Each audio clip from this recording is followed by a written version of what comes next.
he feels guilty, right? Even as he's doing it, but at the same time, he's committed to this path. And he talks about survival instinct, not just as this thing that's saving him, but as this broader context of something that saves us all.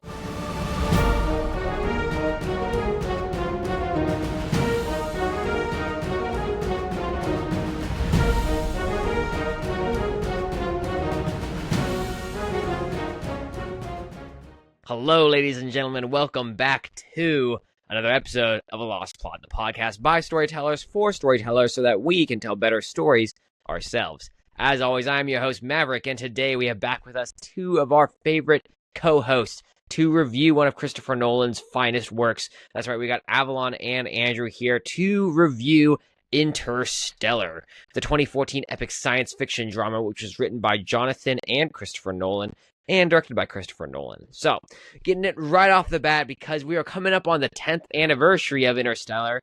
Avalon, what was your initial impressions of this film?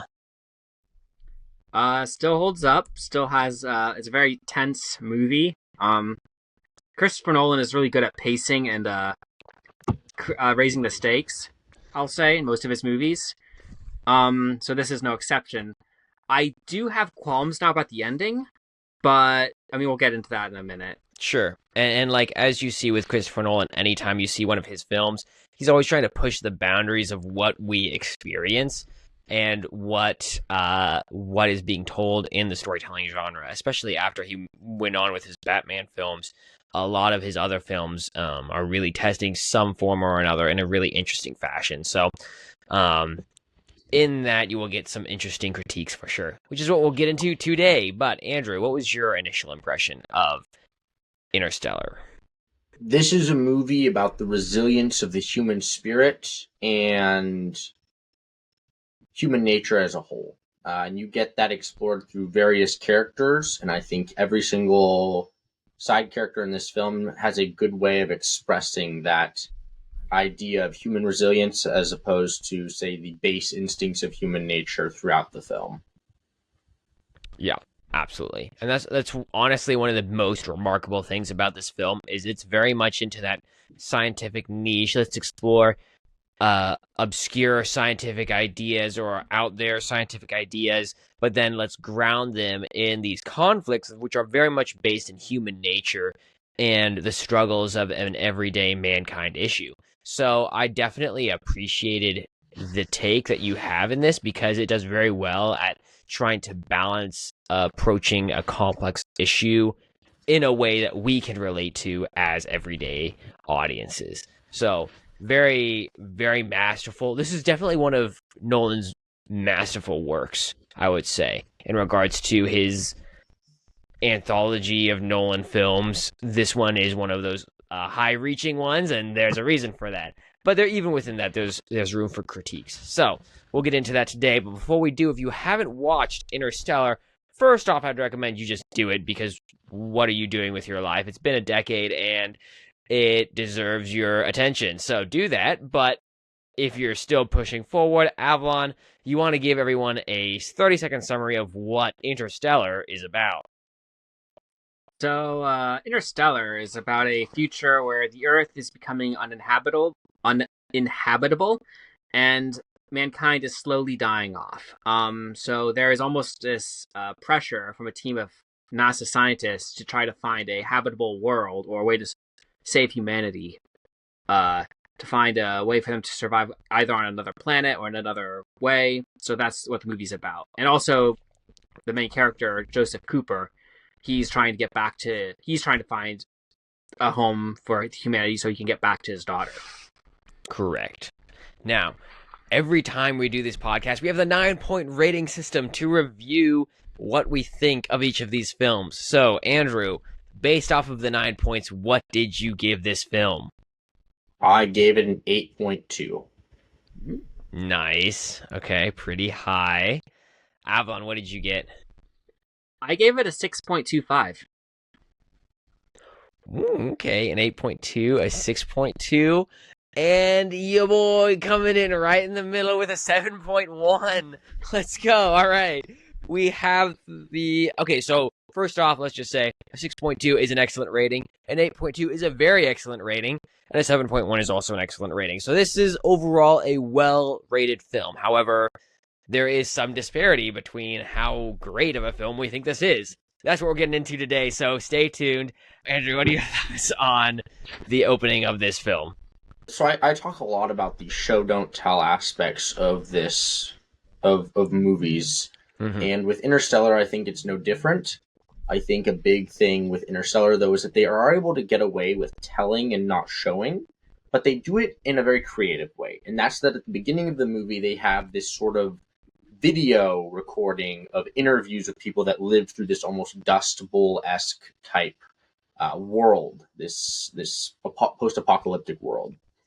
And so a lot of these interviews are able to kind of give a lot of information, but at the same time, they're showing that information. And so I think the beginning does a very good job of setting up expectations for the movie and kind of setting the baseline for the tensions that will increase over time, as well as giving you a good backdrop for what has happened to the world in the years leading up to this movie, as well as setting up the characters. Yeah, I mean, that's a pretty good initial take for sure. I think that that's a pretty common trope to see in some degrees, and depending on how they do it, it can be well done, or at the very least acceptable, right? Like, you get that to some degree, the monologue with The Lord of the Rings, or you get that with Transformers, right? And both of those films have very different ratings. If you wanted to see our reviews of those, check those out. But it can be used effectively for sure, and especially the time capsule of a analysis of what someone else has said, right, in an interview or whatnot, is a great way to do that in a cohesive and understandable manner. So I definitely agree with that. What are your thoughts on the introduction to the character of Cooper and how we see him as he starts his adventure into this film as the main character? I think Cooper is an excellent character in this movie. I think he fulfills everything that is required of a main character. I think he has his own flaws, his own motivations, and I think that as the movie progresses, the stakes for him become increasingly more severe. And so for him, he has two driving motivators in life. His one motivator is his family, keeping them alive, making sure that they are able to, one, survive, but two, to lead relatively fulfilling lives. And you can see this in the beginning when he has to go and meet with the principal of his school, and he learns two different things. One, that his son is pretty much doomed to a life of agriculture, which he himself hates and feels that his talents are being wasted on. And he talks about this when he's talking to the principal. And then second, when he realized that his daughter, who is quite intelligent, is being shut down and pushed down by her teachers. And he's expressing this frustration with the fact that while, yes, the world isn't what it was, that doesn't mean we ought to quell the curiosity and the creativity of our youth, which he himself is another driving factor in him. And that is, he is a very adventurous spirit. He does not like the mundane life of a farmer. He hates it, matter of fact. And you can see this in that he takes every opportunity to use his engineering and piloting prowess throughout his day-to-day life. And you get that with the Indian drone that he pulls, and he takes the solar battery out and he uses it in his farming industry pretty much. And Right. so and you have the quote that he says at a certain point in the movie. He says, "We've always defined ourselves by the ability to overcome the impossible, and we count these moments when we dare to aim higher, to break barriers, to reach out for the stars, to make the unknown known. We count these moments as our proudest achievements, but we lost all that. Or perhaps we've just forgotten that we are still pioneers, and we've barely begun, and that our greatest accomplishments cannot be behind us, that our destiny lies above us." And so his entire character is pulled in two different directions. Of one, with the stability that allows him to provide his family with basically lives, and then this drive to go and explore and push forward and find a better life.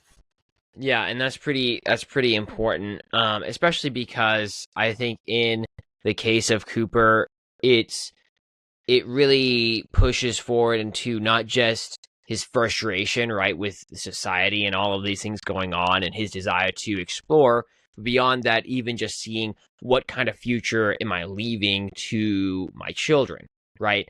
And that is definitely the pushing aspect that really pushes him into the conflict when he realizes, yeah, there's nothing wrong, right? Especially with his son, is saying, hey, there's nothing wrong with being a farmer. There's a lot of honor in being a farmer and to provide for people. But then seeing as time goes on that it's not just that he's leaving his children to survive, he's probably leaving them to slowly eke out a death here on Earth in an unideal situation.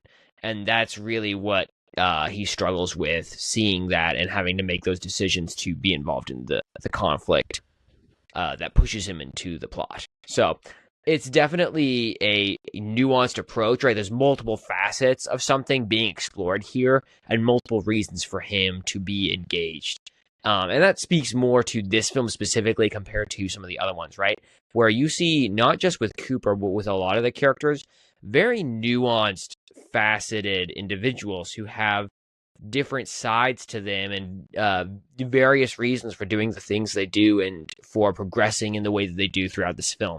So I think there's a lot to be said there, but we'll get into those other ones later. Alan, what was your initial impressions of Cooper and his introduction to this film?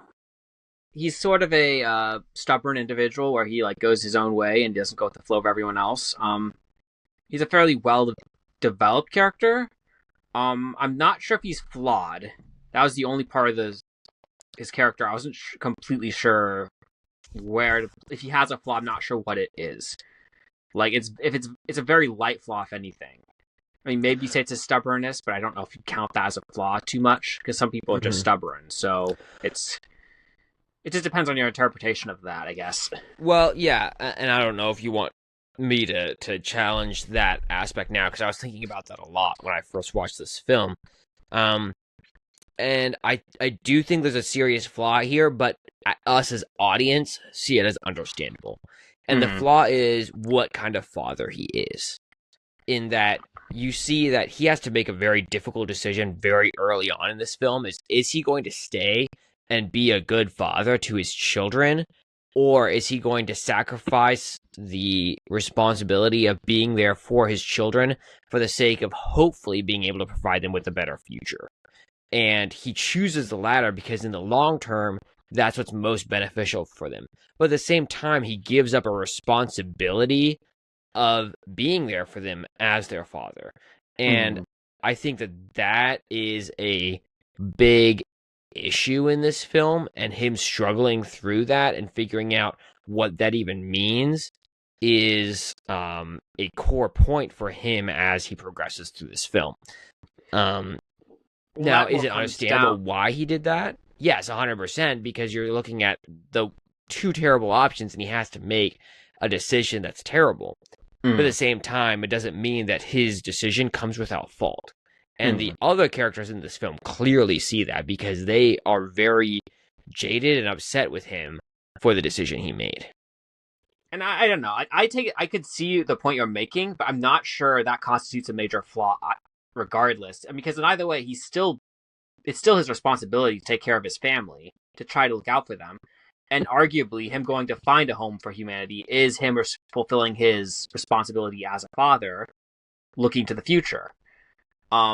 So either way, it's like he's giving up on something important for his children in the future. The question is what's more beneficial to them in the long run. So I don't know, that's my take on it.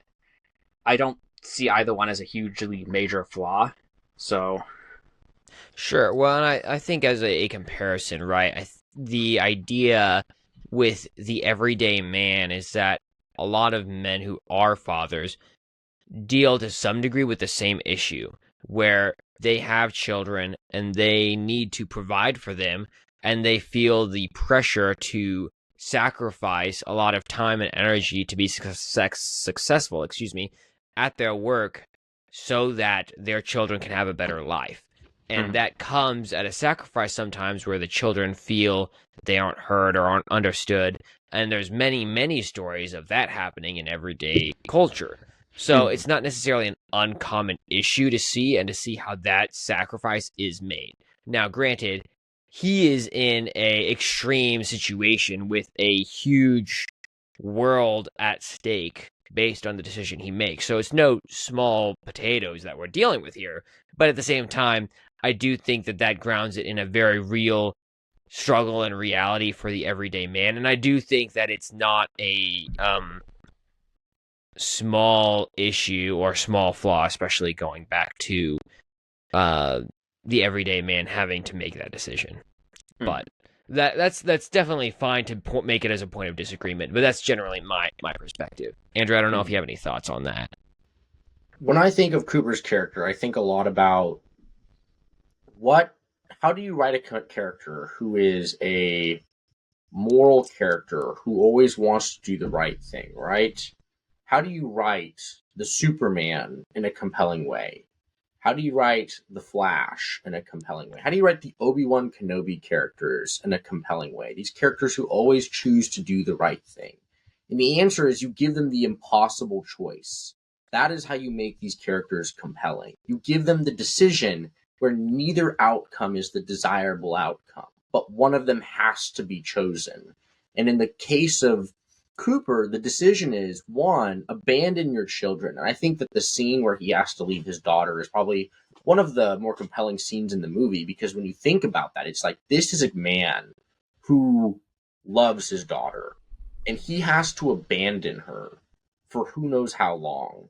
And he knows that going into this. And when she realizes that, it makes it even worse for him. And he has to leave her there without getting to say a proper goodbye. And so this is him choosing not just them, but all of humanity pretty much to try and save them. And this is the impossible decision he is faced with. And I think that's what makes for a compelling character. And it's why characters like Rey are so flawed, because they make a character that is perfect and always makes the right decision, but they're never confronted with the impossible decision where they have to choose basically one of the lesser evils, if you will. Right. And I do think that, like, dilemmas are the best way to try to improve a character who has not had an opportunity for growth and they already have a lot going for them, right? And I will admit that for trying to point out this issue with the fatherhood, outside of that, in my mind, Cooper is a pretty cohesive, well put together man, right? He's very competent, he's very virtuous, he has a lot of reasons to do the right thing, and he pushes through to do the right thing, right? The obstacle in his way is in some ways insurmountable, but at the same time, he is the ideal of a man that you want to see in the world. So that does make it a little bit harder to show character growth, right? One of the things where you see someone become better through the struggles they overcome. Like I just said, I think those things are still there and they're still compelling, but I can also see why Avalon comes to his conclusion.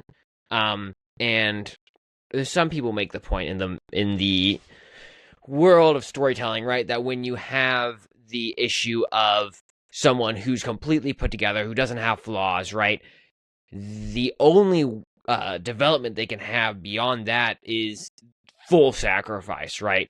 Where they are sacrificing themselves for the sake of a greater cause, where they get subsumed into something greater through their own death. And so there is a sense in which that is always an option for someone who is completely put together, and that leads to some character development where they lose everything for the sake of something greater, whatever the situation is in that scenario.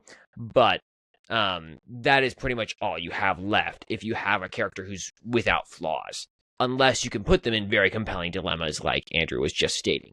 So,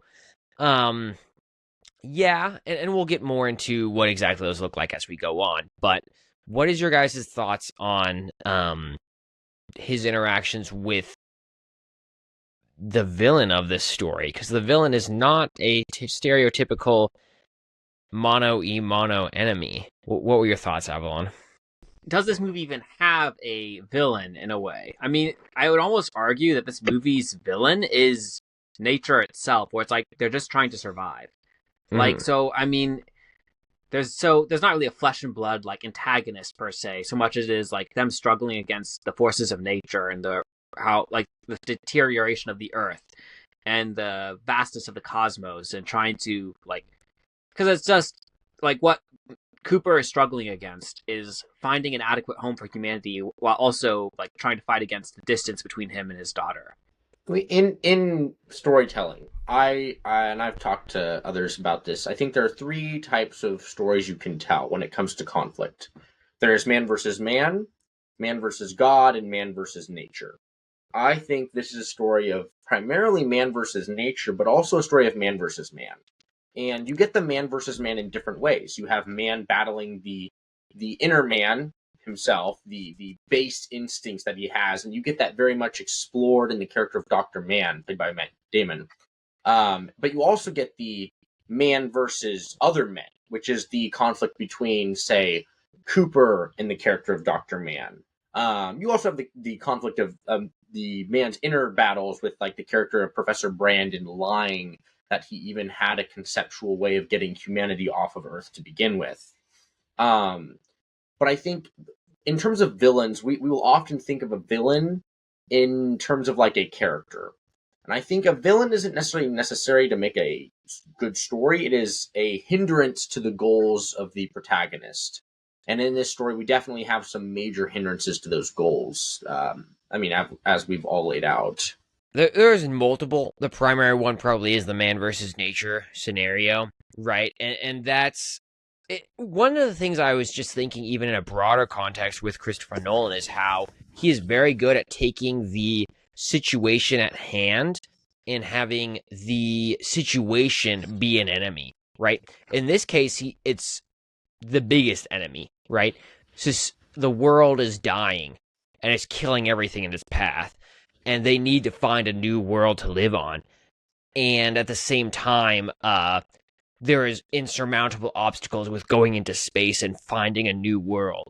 So those in and of themselves are very difficult. But at the same time, you have the scenario of, say, Memento, which we reviewed on this podcast earlier, where he has a problem with remembering things that have happened very recently. And so that is a huge barrier to him accomplishing the goals. If you've seen The Prestige, that also happens. If you see Inception, that's a huge part of that. If you've seen any number of Christopher Nolan's films, he's very good at taking the scenario at hand and having the environment be a problem for the protagonist. So this is the biggest example of that, but he's very good in general, with creating a compelling world, which in and of itself is opposed to the primary character. So, yeah, once again, impressive, and they're dealing with very difficult ideas when it comes to the science of wormholes and time and all this other stuff, which we'll get into more, I'm sure, but it's definitely a meaty issue to fight against. So I don't know if either you have more to say on that, but with every story, every good story, there is conflict, and you can't have conflict without an opposing force, whether it be a person or nature or whatever. If you're gonna like specify even further, you could arguably say it's time and but time and gravity in a way. But I don't know. Yeah, just like because the whole tension of the movie is, will he come back? Like, will he be able to make it and like complete his mission and return home to Murph? Like that is the whole like tension of the movie, the conflict. Like because we know what he wants and we can see what's keeping them apart at every second, and even times it'll have cut between them, showing like what's happening between them, and like we're wondering if they both will survive to the point where we see them reunite. Right, so, like, it all hinges on that. And that is honestly a big part of this, is the relationship of the father to the child, right? Mm-hmm. And the question isn't even so much, will Cooper survive? Although that is a subset of the question. But the bigger question is, will Cooper be able to come back and reunite with his daughter?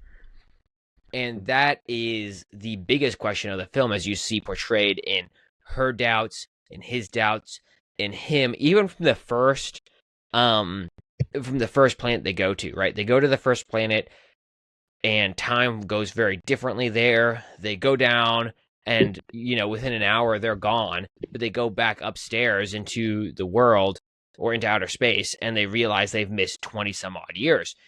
And in that, getting those video recordings, audio recordings of his children, he sees how much he's missed of their lives. And he's crying as he realizes that they have gone through life without their father. And he feels like he's failed, right? He's failed them as a father. He's failed his responsibilities, and he can't do anything about it because he's off in space trying and hoping to find a better world for them to live on. And so it's very good at creating this conflict and this tension between the characters as you see both where he is and understanding where he's at, but also understanding how much he's lost and sacrificed even from the start by going on this mission. Anyways, I don't know if you guys have more to say on that first planet, or if you guys want to talk about Mann at the second planet.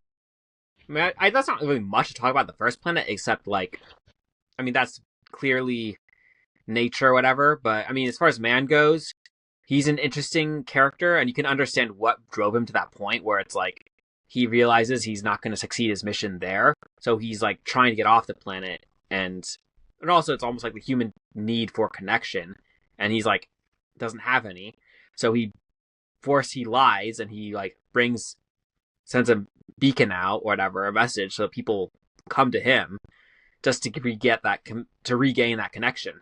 Mm-hmm.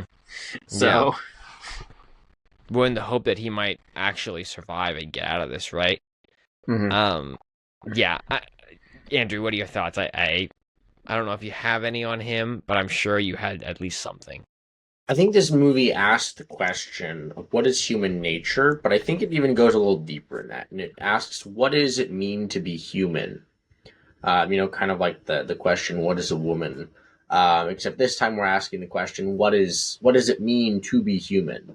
And so with the characters of Amelia Brand and Dr. Mann and Cooper and Murphy and Professor Brand and all these characters, you have all of these elements of what it means to be human. And there's a couple of these that they draw out a lot. And with Dr.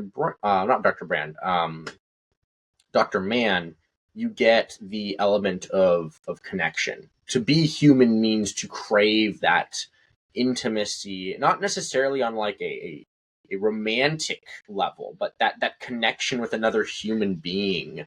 And he says that when they wake him up, and he's like, basically, I even had some level of connection with this robot, and it got even lonelier when he was gone.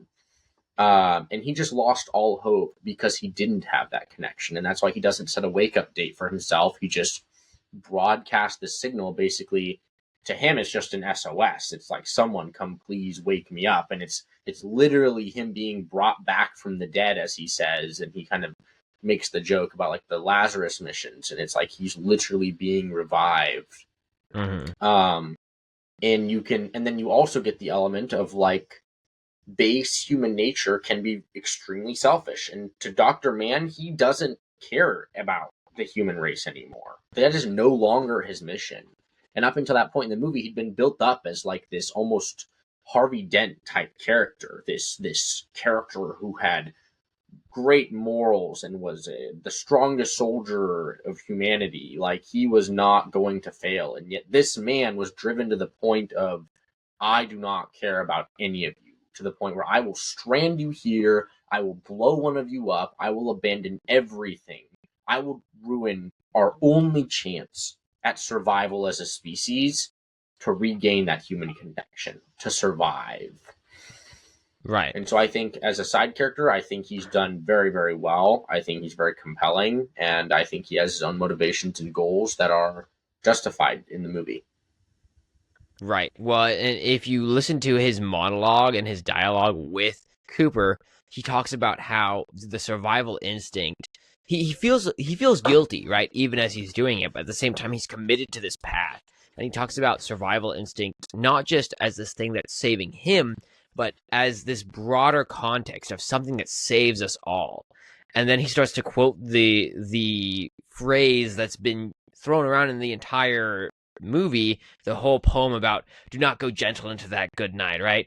Old age may rage at close of day, but rage against the dying of the light. And the whole thing goes on, right? But the idea he's trying to present there is this one that turns this poem that kind of symbolizes the human spirit and in some ways turn it on its head and question, okay, well, what about when we're trying to do it for our own gain? Is that not then a situation where we are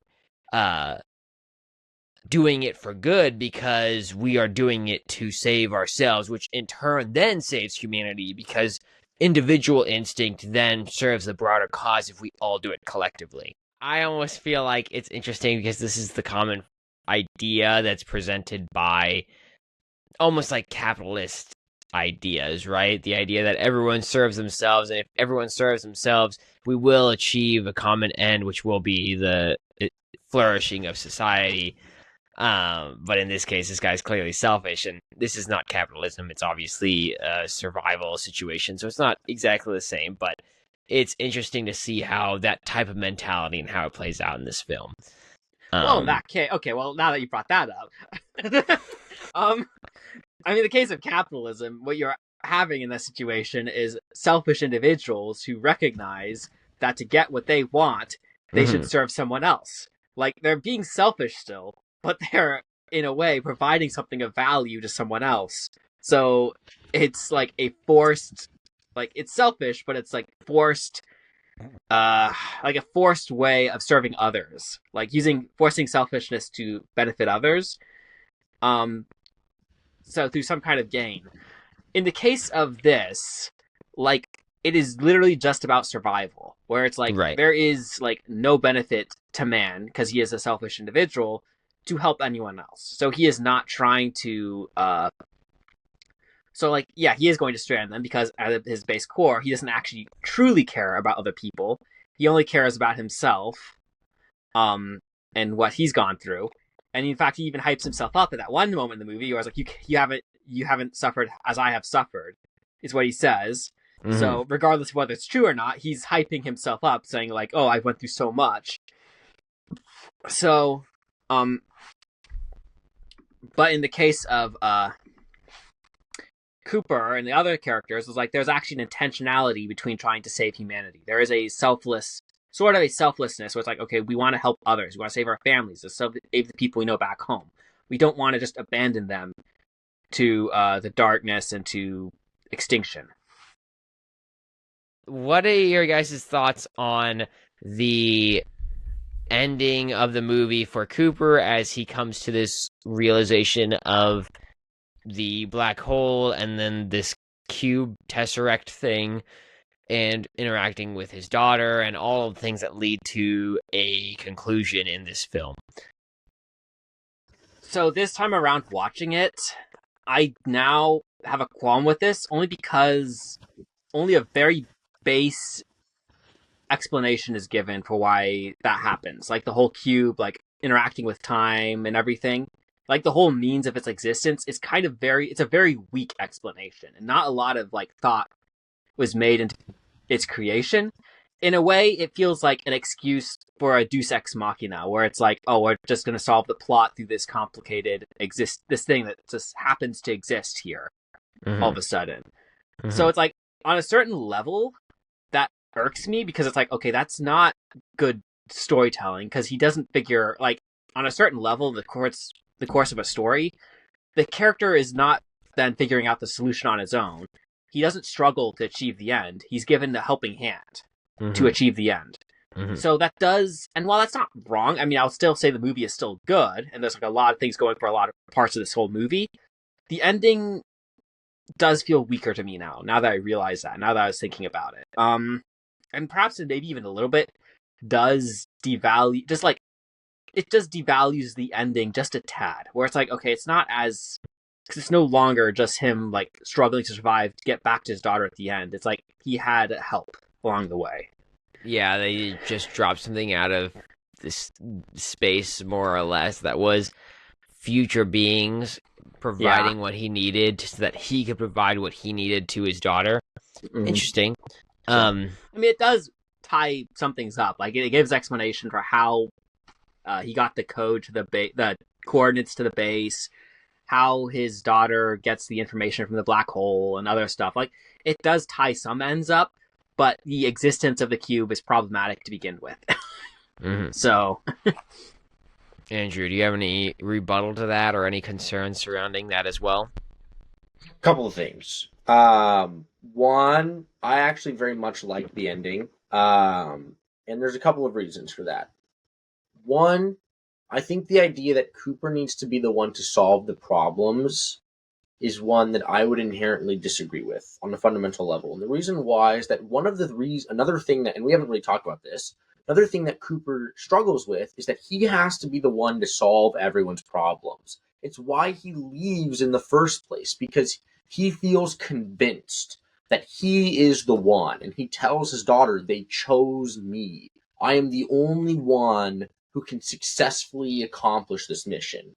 And I think he needs to meet some struggle with that. But two, another reason I like the ending is that I don't think it needs to be explained. Because the entire premise of the movie is that humanity is pushing forward.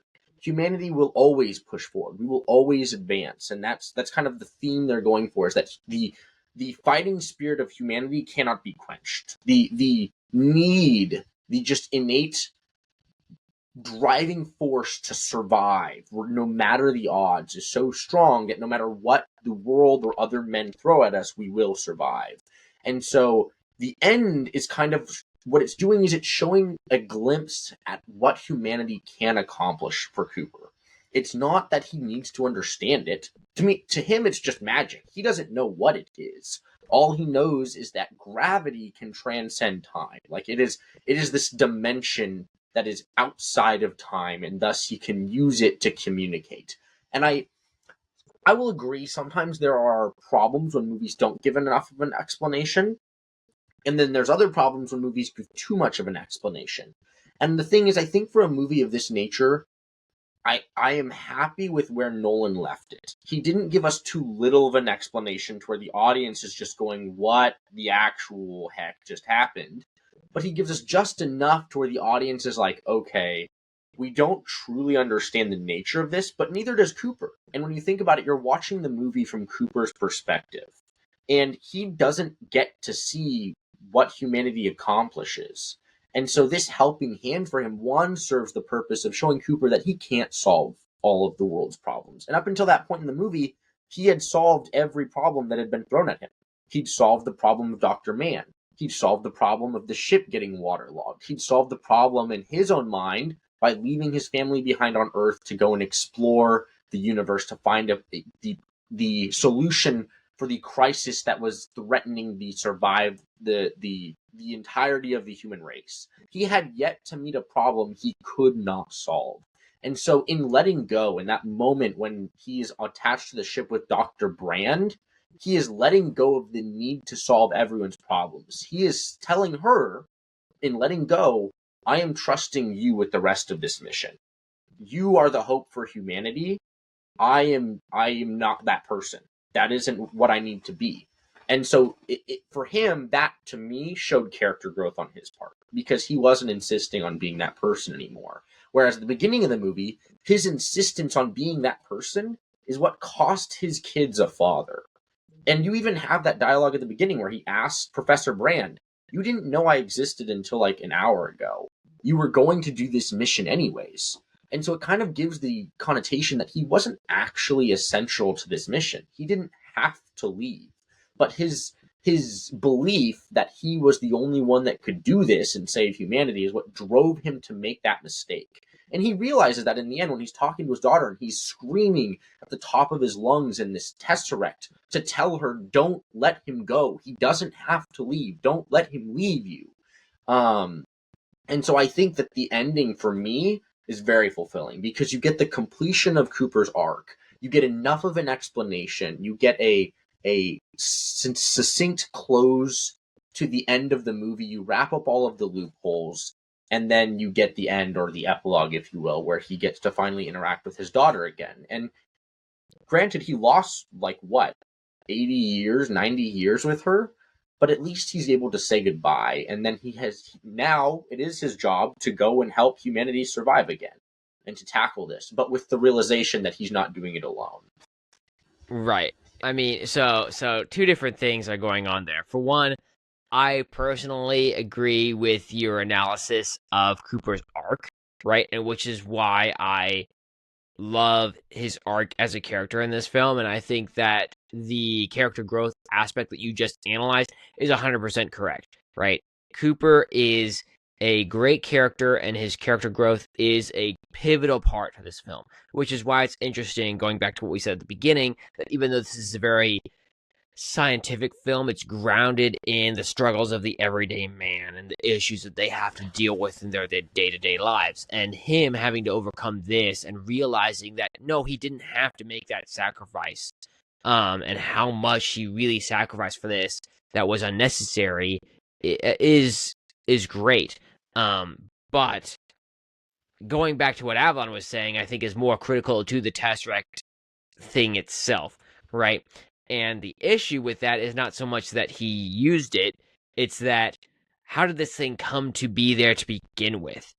And it feels very much like and it's very clever how Christopher Nolan and Jonathan Nolan did it in this film, right? Because it's almost like space gods took this thing, put it in a black hole, and then said, all right, interact with this, right? And he interacts with it, and it's how he solves the problem, right? Then Cooper interacts with the cube and uses it to communicate with an earlier version of Murphy, or Murph, and tell her that all the clues she needs, more or less, to help humanity survive.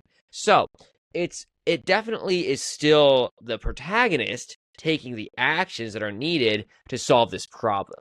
However, you still have the issue that at the end of the day, it's still more or less aliens dropping this from the sky and giving it as a gift to the protagonist to solve the problem. And I think that's where the real issue is, and I don't know that necessarily is solved, especially for a film that's so quote unquote scientifically grounded, right? It's like, oh, this is this reason or that is this reason.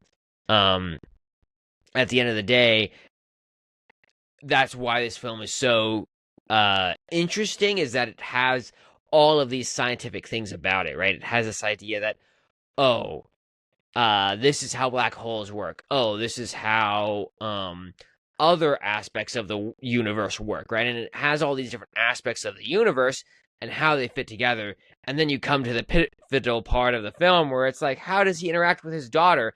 Oh, the super beings of the future dropped this in and he used it. And that is more or less where it's like, okay, well, you kind of just took more or less a god power and gave him a gift, and that's how he solved the problem. And that's more or less, it feels somewhat like a cop-out, I think, is what the point that Avalon's trying to make. Is that fair, Avalon? Yeah. Yeah, that's what I think say. that I would actually have no problem with that his character critique. arc. I have no problem with his struggles. In fact, how he uses the Tesseract, I'd argue that that's fine. That's actually makes sense. Everything about the whole sequence is mostly fine. It's just the existence of the Tesseract, that whole thing inside the black hole to begin with. It's like how it comes to be doesn't make any sense. So and that's why I said it's like a Deus Ex Machina kind of thing. So, but you're right. I mean, actually, in some ways, you did change my mind a little bit about the character in that conversation about Cooper. Like, okay, I could actually see that a little bit better in the storyline, his character growth. But yeah, that's my take on the ending. Well, what are your guys' thoughts on the side characters? Obviously, we already talked about Mann. I'm curious what your guys' thoughts are on Murph and specifically the other characters in the film. But let's start off with Murph. What are your thoughts, Andrew? I mean, her motivations and her character are very intimately tied with who her dad is. And she kind of carries a lot of those traits, and they even echo that in the movie. She's her father's daughter. She is stubborn. She can be arrogant at times. She has this same notion almost that she has to be the one to help save humanity. And when she realizes that Professor Brand never had a viable option or solution for humanity, it's kind of what breaks her character, really. And the thing that's interesting, and I think makes her character even more compelling, is it isn't even the fact that he didn't have a solution. It's the thought that her dad knew that and left her anyways, which very much humanizes her and makes her even more compelling as a character. and you have that scene where she's on it's not really a video call, it's like a recording that she takes of herself, and she's just like, did you know? Did you leave me, Dad, knowing that I would die here? Um, and so I think her character's great. I think she has great motivations, great reasons to do what she does. And I think even her conflict with her brother is another outflowing of that, which, well, I mean, we'll get one too when we talk to her brother even more. But Yeah. No, that's really some good analysis. Avalon, do you have anything you wanted to say on Murph and add to that? Not really. I mean, she is her father's daughter. It was like she cares deeply about what he thinks. Like she follows in his steps. Like she's and he, like, in the early part of the movie, he's like encouraging her and like praising her efforts, like including her. Like he sees her interests and encourages them. So it's like to lose him is devastating for her at the first part of the movie, and it makes sense, like why she's kind of upset, because she doesn't want him to go. And yeah, and she has a great character arc throughout the movie. Like, and even when she finds out that Dr. Brand lied to them, like she doesn't like give up. Like she takes on the role. Like, I need to save humanity now. Like, I'm gonna finish this and actually do what he couldn't. So it's Right. actually in ways like makes her more noble. Whereas like I'm gonna try to do what he couldn't do, and I'm gonna try to fix everything. And Yeah. so like, yeah, no, she's a great character. Right. Well, it's interesting too because as much as she has problems with her father, she also follows in his footsteps in a lot of ways too, right? Goes into the scientific field and she's trying to solve this same problem that he ventured off to help solve by going out into space, right?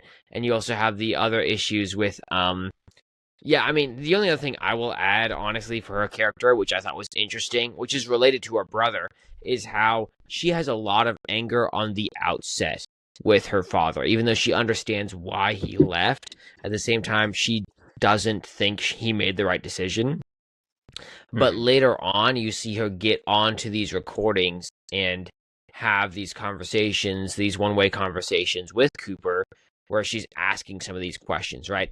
And that is contrasted with Tom Cooper, who starts out early on having these conversations with his dad one way and trying to keep him updated. And then as time gets on, he actually gets more jaded until he, by the influence of his wife, ends up going like, this is all for naught. You're not even listening to these. What am I doing? And stops sending the recordings out, right? And so it's interesting to just see how the two children of Cooper interact with their father, especially post him leaving, and how both of them in some ways almost flip their opinions of their father over that period of time. Yeah, I don't know if you guys want to move into Cooper or into Tom at that point and talk about his character growth or his character arc. with Cooper, I think it's not as much of a happy ending or not Cooper for Tom, because he never gets to see his dad. And the last time we see Tom is when his wife and son are about to leave him. And he kind of is a good fool almost to his dad. He is the polar opposite. He swings to the opposite end of the pendulum in that he is so dead set on staying on Earth and surviving on Earth and not leaving his family that he hurts them in a different way than his dad did. He ends up restricting them and keeping them down to the point where their health is at risk. And that's when his sister steps in, and you kind of have that conflict that arises.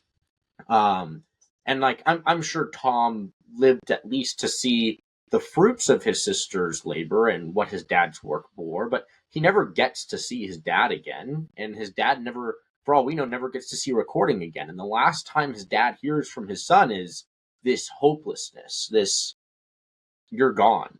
We haven't heard from you in like 20 years. I cannot keep holding on to you. You left us, and I have very real people here now. I have a son. I have a wife.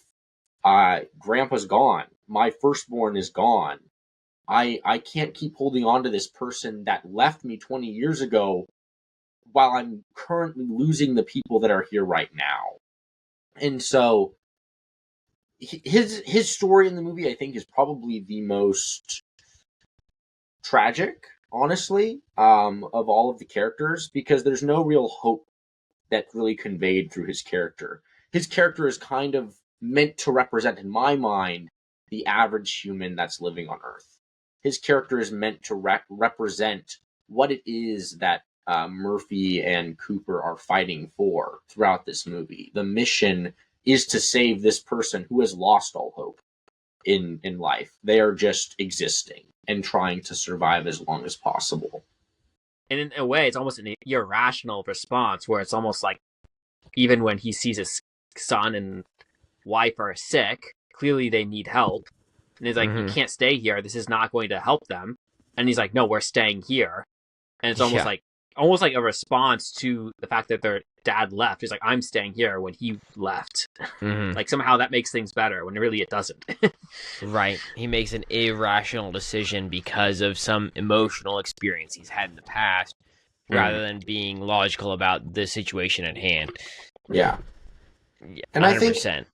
I think it again is a very good representation of the human condition, the struggle that we all face, and that is we will either end up becoming our parents, which is what happens with Murphy, or we will hate who our parents are and we will do everything in our power to avoid becoming our parents. And thus we will make the mistakes in the opposite direction, which is what Tom ends up doing, which is another reason I think this movie executes their side characters in a phenomenal way. Well, it's interesting too because, and this goes back to what I said at the beginning of this podcast, but when I was thinking of they have very nuanced characters, these were the examples I was thinking of. Because these two characters specifically, they start out in very different sides of the field. And as the film goes on, they kind of flip sides, where Tom goes from being the, I support my dad no matter what, he goes off on this, I will support us at home, and becomes this guy who's really upset and jaded about how his dad left, and he goes, I'm going to stay by Earth no matter what.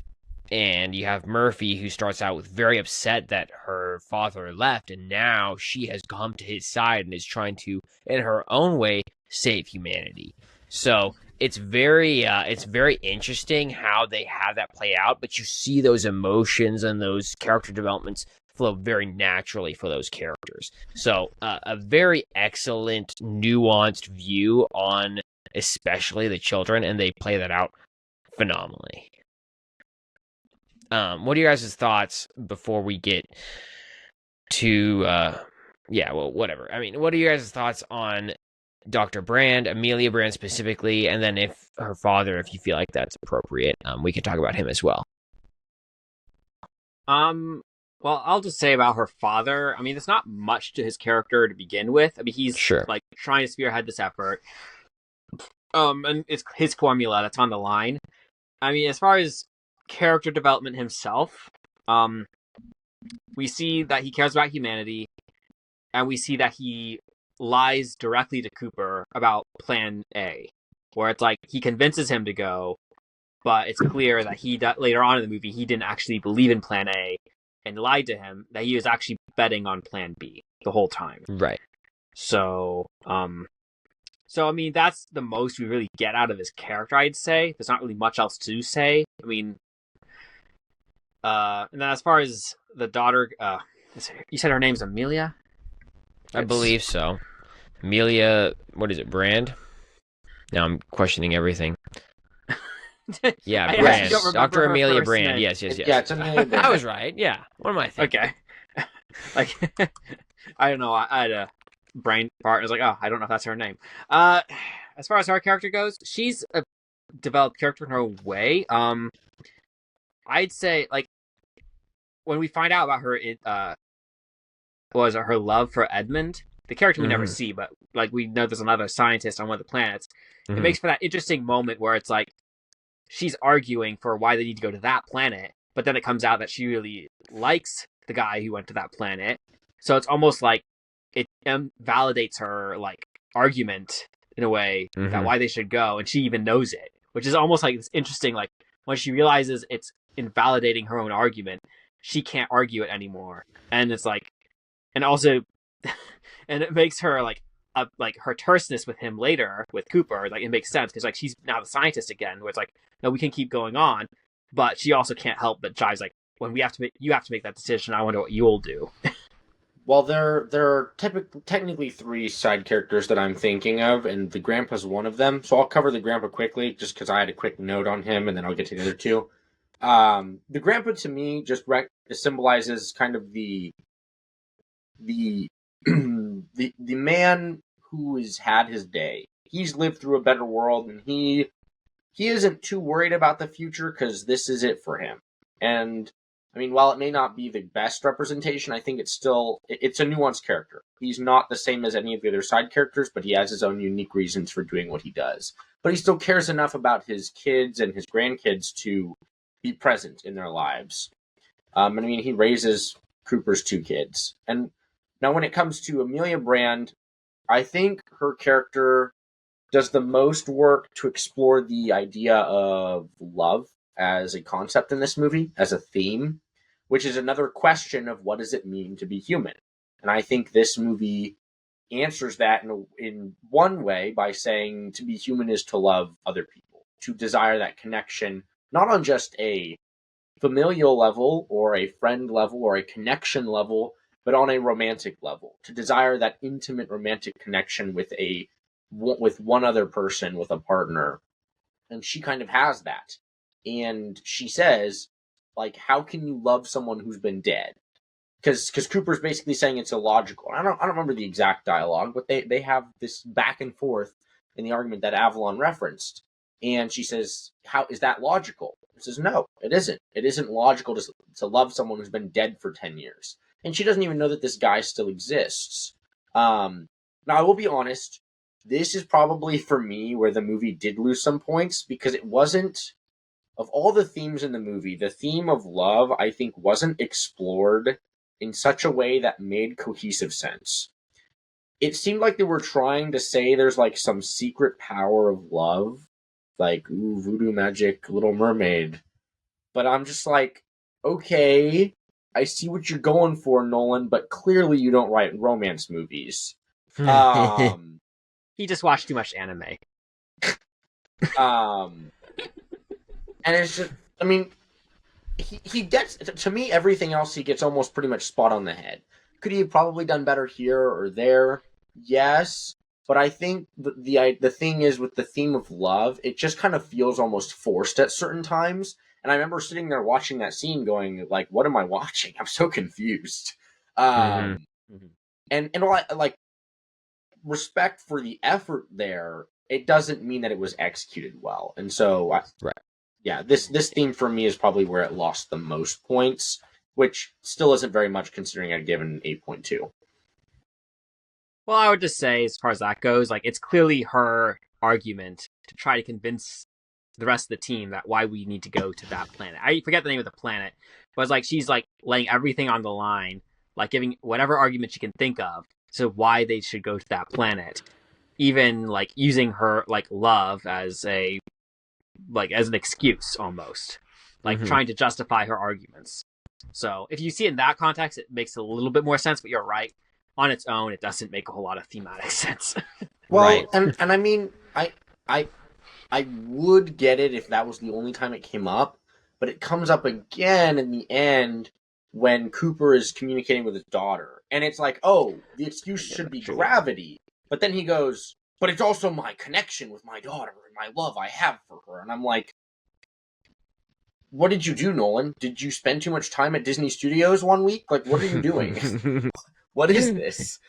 Like, if you, because he gets all the other ideas pretty well, like I said, but then this one's just like, it comes up those two times, and I'm just like, I don't know what is going on right now. I feel like the movie itself probably could have done just fine if you had just cut those out.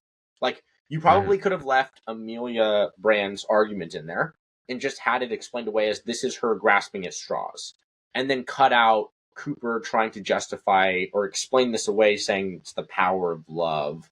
And every time I say that phrase, I just want to cue the song from Back to the Future. Put Marty McFly on the screen because we all know he's a great character. I mean, yeah.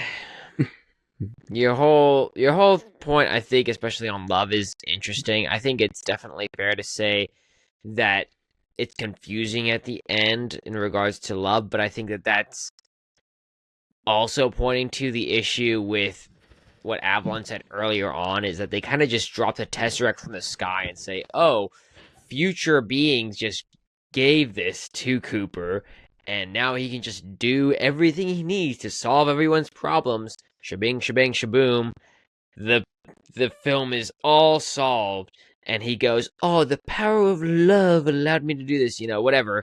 It all starts to get a little questionable at the end when you come to that point. And it's like I said earlier, it's interesting how they mask that, so it's somewhat compelling. But because he's still taking all the actions that solve it, right? He's the one taking the actions rather than the Tesseract, but the Tesseract is dropped there for him to do that. So it's not obvious, but it's definitely there. And I think that, like, going back to what we said earlier, is that the symbolism and the story arc of Cooper is cool, but the unexplained Tesseract for the sake of symbolism is a dumb reason for that to exist, and they need better reasons. So I think it all kind of starts to bleed together into a little bit of a questionable mess by the end of the film. But especially the idea of love is one that's explored at least between Cooper and his daughter, and Tom and Cooper, and all of those things. And the idea of Dr. Amelia Brand exploring it, while interesting, might have been a bit of a tangent. And I think that's maybe where you are more driving toward with your analysis. Is that fair, Andrew? Yeah. I would also say, real briefly, I don't completely agree with the articulation that he solves everything with the Tesseract, because the biggest problem for Cooper is he failed as a dad, and he never does truly get to remedy that. And you get that when he is basically begging his daughter not to let him go, despite the fact that he knows she doesn't have the power to stop him. And so I get that, yes, you could argue it was very convenient for it to be there. I probably would just personally disagree on how it's poor story writing. I think that it still serves as him having to come to terms with the mistakes that he made, though. It doesn't just remedy everything for him. No. And to be clear on the symbolism aspect, there is a certain sense in which, in some ways, it also subsumes his responsibilities, as both he and Murphy come to the conclusion that he was there the whole time and was guiding them through this Tesseract aspect, right? And so that in some ways shows, you can read into that whatever you will, but I don't think the symbolism is a problem there. I think the problem is the Tesseract itself, and it being just here you go, solution to all your problems. A future being just gave this to you. Blessings, solve all your problems, bye-bye, And then it's like, how did that happen? Future me or future whatever being gave this to me. That's why. And if you had that in most other films, you'd be like, what? How did that happen? And the reason it's justified is, once again, because Cooper actually takes the actions in the middle of the Tesseract, so it looks like he's the one taking the actions. So, once again, we probably dwelt on it too much at this point as it is, so it's not worth beating. But that's the point we were trying to make. But the symbolism is very strong. The symbolism is played out very well, and they are cohesive with that throughout the entire film, including in that scene. You do make a good point, Andrew. So, what are you guys' thoughts on the lasting impact of this film, its value going forward, all that kind of stuff? Yeah, Avalon, I don't know if you want to start us off. I'd say the movie, it's already almost been 10 years since this movie came out, and this is still considered one of Nolan's better movies, where it's like, it's not his best work, but it's like, I think everyone agrees that Inception is his best work, but Interstellar still ranks up there as a great movie. And even in my mind, I would say that it's probably my second. Agrees, but Well, maybe not, but in my mind, Anyways. even though Yeah. I mean, I say this is my second favorite movie Nolan has made. Yeah. So I would say it's even with my problems with this movie, I don't think it's a bad movie. I actually enjoyed it. I love the tension and the action in this movie, like everything that happens. And I do have a soft spot for space movies and that kind of sci-fi, and this is an excellent space movie. Like some of the scenes in it are just excellent. So this movie does have a lasting impact, and I'd be surprised if it's forgotten in some Sure. ways, unless a catastrophe happens. So Nice. Andrew, what are your thoughts? I think it's interesting that Nolan's arguably two best movies revolve around a father who's abandoned his children. It's very telling. It's like, Nolan, do you have something to tell us here? But either were you abandoned or did you abandon someone? But either way, that's no bueno. That said, while I think Inception's probably a better movie overall, I personally prefer Interstellar over Inception. I thought about this a lot last time when I was watching it, because I was like, I don't know which one I like better. But I think in terms of the dynamic between Cooper and his kids, I think Interstellar does a much better job of exploring that specific tension than Inception does in regards to, I'm forgetting his name, DiCaprio's character. Cobb. Cobb's relationship. But I'm sure we're going to review that movie later, so we can get into that then. But I very much enjoy this movie. I remember watching it for the first time about a year and a half ago and going, wow, this is easily top 5 movies for me. I think it's still up there for me. Inception's also up there. So it's a great movie. I would recommend this movie to anyone. I did make a joke that this wasn't a movie for kids when we watched it, but I think, 12, 13 is probably old enough to watch this. Will you get all of the themes that are being portrayed? No. I think this is definitely a movie that can also be rewatched, though, too. And so 100%. For everyone that's listening to this podcast, you know what movie you are meant to go watch. Date night, whatever, you're eating food, watch this movie. It's a good movie. Enjoy some good cinema for once, rather than go and watch some crap like Marvel. Just forget the Captain America New World Order, first of all. That sounds globalist, so woke, crap. Don't listen to it. Don't watch it. Just watch this. It's better. It's older. Older movies are better. It's definitely a great film, right? It stands the test of time in a lot of ways. It's, I think, one of the great accolades of Christopher Nolan is him making incredible films, and this is one of them, right? Regardless of who you are, regardless of the rating we gave it, right? The 6.2 compared to the 8.2, we all still agree this is an incredible film and it's worth rewatching. And all of the things we said were all, at the end of the day, actually reasons to watch it. Because in some ways, we're picking at it and saying, okay, the science doesn't make sense, or the Deus Ex Machina with the Tesseract doesn't exactly make logical sense, whatever. At the end of the day, it's a great film. It's worth watching, and we say it's worth rewatching, so rewatch it. I remember this is one of those films that watching it again, you look at those scenes, and even though you know what's going to happen, you still get the little goosebumps of anticipation going, oh my goodness, what's about to happen, And that's a really good sign. And that's what Christopher Nolan gave us in this one. So that's the pod. That is Interstellar. We hope you all enjoyed, because we will be back, as we always are, next week. We'll see you all then.